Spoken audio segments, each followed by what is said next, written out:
เสือหอนสรุปอายแค่ตัวละครสรุปอายต้องนอนกินก่อนน้ำตาสรุปอายเป็นหมาหัวหนาวสรุป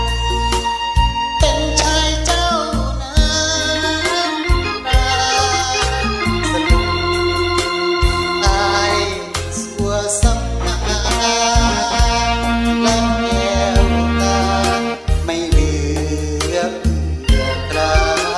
ยอยากร้องตะโก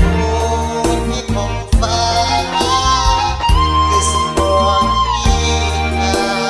ว่ารักเธอหมดใจเฮือกสุดท้ายแล้วลมหายใจหายมันสื่อสารเกินไปบทสุดท้ายมันเจ็บปวดสรุปคืออายอกหักเจ็บหนักซ้ำถึงเหตุการณ์พอ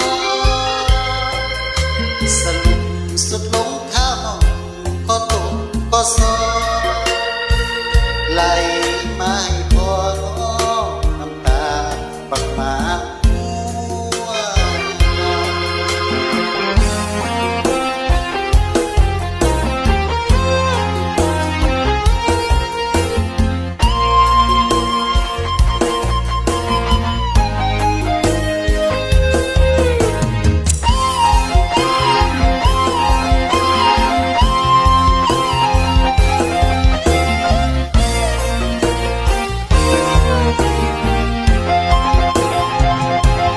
อยากร้องตะโกนให้ท้องฟ้าคือสิบอกนี้ว่ารักเธอหมดใจเฮือกสุดท้ายแล้วลมหายใจหายมันสื่อสารเกินไปบทสุดท้ายมันเจ็บปวดสรุปคืออายหนักเจ็บหนักซ้ำถึงเหตุการณ์พอสรุปสุดลงข้ามก็ตกก็ซอไหล